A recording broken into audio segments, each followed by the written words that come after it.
Hello, I'm Dr. Sri Banerjee, core faculty for the College of Health Professions and Public Policy at Walden University. And in this presentation, I will be going over Sustainable Development Goal number 2.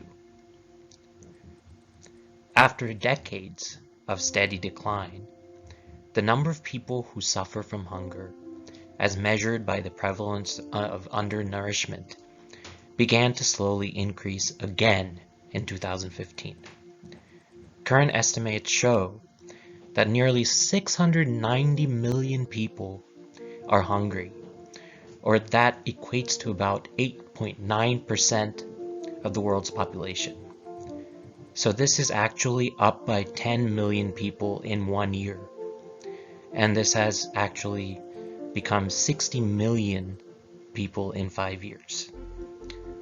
So the world is actually no longer on track to achieve zero hunger by 2030. So if recent trends continue, the number of people affected by hunger would surpass 840 million by 2030. So these are some alarming and staggering statistics. Put all of these numbers into perspective to truly understand how hunger affects us.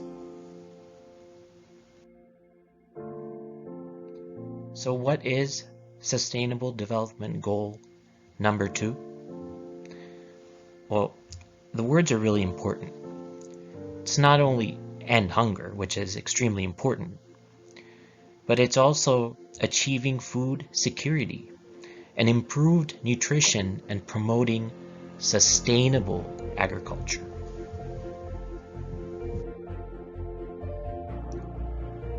So the goal is to end hunger by 2030. Now, I have good news for you and bad news. So first of all, the good news. The proportion of undernourished people in the world has been declining from 15% in 2000 to 2004, and then it actually went down in 2015. Bad news is from 2015 onward, hunger has been actually increasing. And unfortunately, during the pandemic, this became even worse. So work must continue to end hunger, to continue to address hunger. So what was the effect of the pandemic? Well, the effect was that there were additional people that were actually needing to be part of the population that was hungry, left hungry because of the strains that were left within the food supply, and people not being able to continue to work. So this was a real problem. But so now what we're left with is this global hunger problem. So putting this into a broader perspective and thinking about the future, thinking about what the future holds, how do we feed an additional 2 billion people on this planet by 2050 if we are having difficulties feeding the people already here? So what are the answers? Well, the answer is 1, sustainable food production. Making sure that food supplies are sustainable even through times that there are everything is normal, and then times during economic downturns. It's really important to have sustainable food production. And then increased agricultural productivity, efficiency with seeds, crops, development of better agricultural systems. So the International Dietary Data Expansion Project is a nice international project, and there's multiple that are out there. But what are some practical tools that you can use to enhance understanding hunger, understanding food insecurity? Well, the Food and Agriculture Organization, they have certain types of areas that they look at, food balance sheets are good to look at. And then food available for consumption. This is actually a good economic sort of um, equation, which adds and subtracts certain variables, which is good to be looking at. So now on to something interesting. Looking at food supply, certain crops, specifically looking at wheat. Now, wheat is a very basic sort of staple that is in many food supplies all around the world. And as it so happens, the breadbasket, the center of wheat production, is actually in two countries, unfortunately, which are in war, and that's Russia and Ukraine. And during the war, unfortunately, there's a lot of suffering going on in that country, and my heart goes out to the Ukrainian people, the refugees. And during this time, unfortunately, Ukraine has had to stop exports of wheat. And so that has affected the global economy. Egypt was the biggest importer of wheat from Ukraine, and then Indonesia. Third was Bangladesh. But also this affected prices within the United States in crop production currently. This is actually driving up other prices within the economy. So what I'm trying to show you is one sort of event, one global event has an impact in other global events, and then the supply chain, and then the price of certain products, and that affects war and climate sort of change, climate change. So increase in turbulent weather, hurricanes are also attributed to increase in food prices and increase in hunger. So there's a complex sort of linkage here. So what are some steps to ensure that food supply chain through perturbances that I just described and emergencies still stays safe? So meet the immediate food needs of the vulnerable population, very important. And then boost social protection programs, keep global food trade going, keep the domestic supply chain gears moving, and then support smallholder farmers' ability to increase food production. So these are the Sustainable Development Goals, Goal 2 targets. So these are the 5 main ones to think about. So the first one is ending hunger by 2030 and ensuring access by all people, in particular the poor and people in vulnerable situations, including infants, to safe, nutritious, and sufficient food all year round.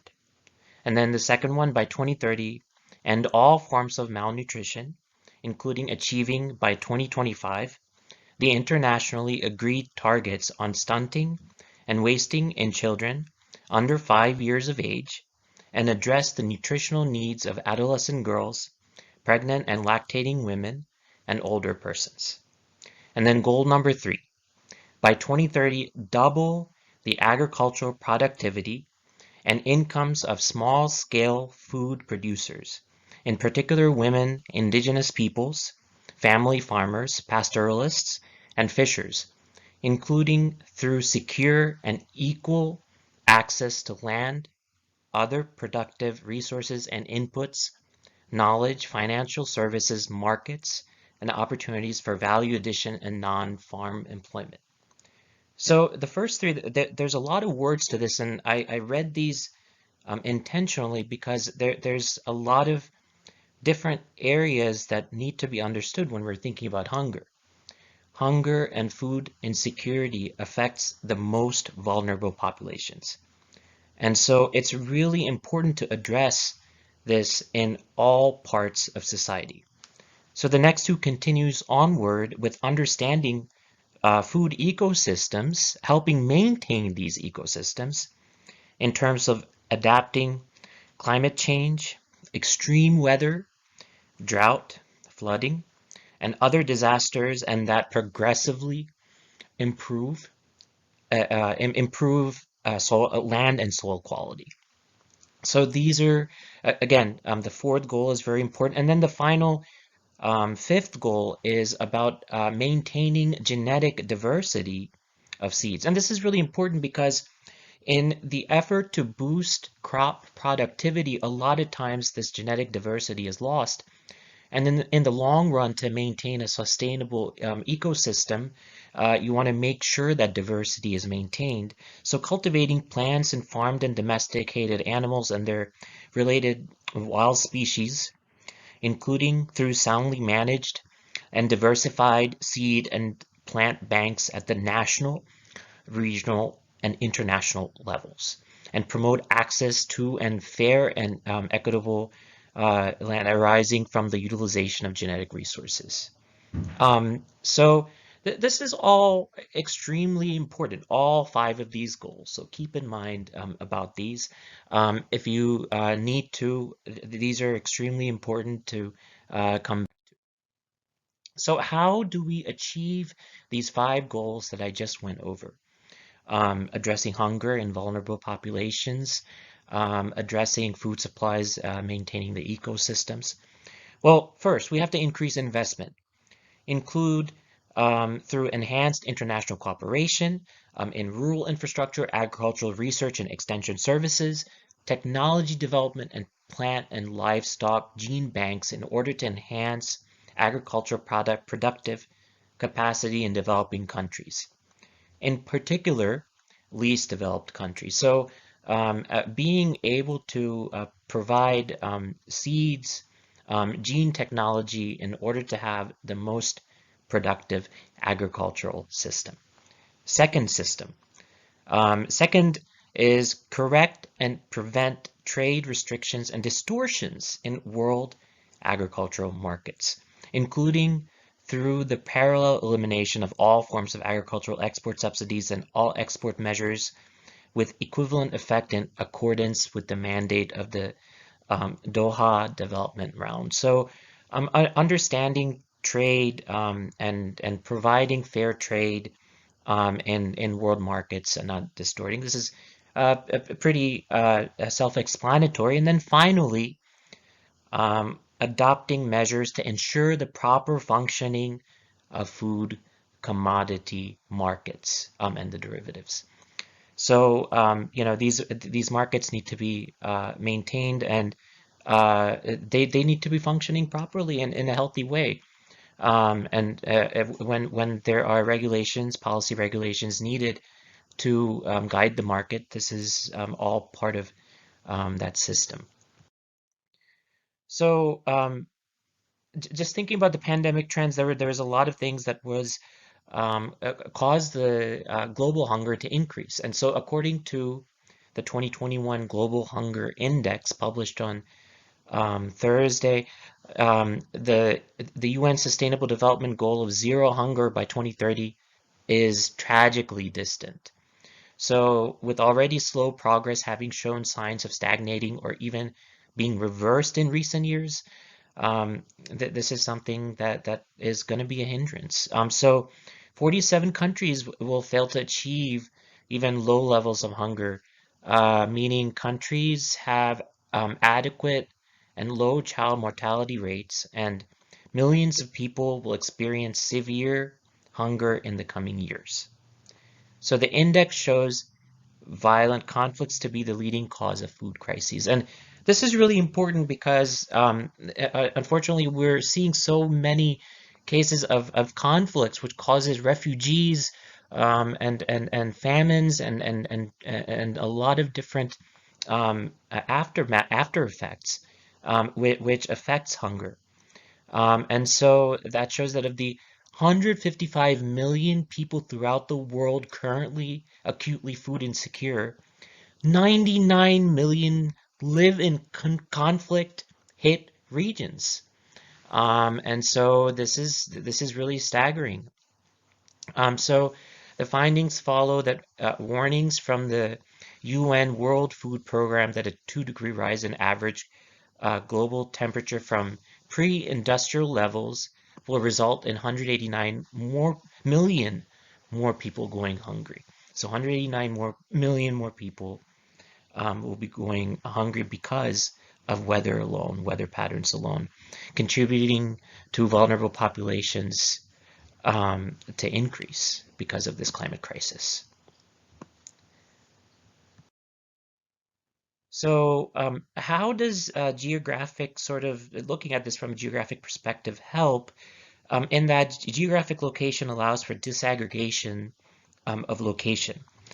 So this allows for no one to be left behind if we harness sustainable data for sustainable development. And this includes mapping sort of data. So the concept of leaving no one behind is at the crux of understanding sustainable development goal number 2. But the idea is to be able to end hunger. And even though we may be behind, but we leave with hope that taking the necessary measures and steps will allow us for us to achieve our goals in time. Thank you for listening.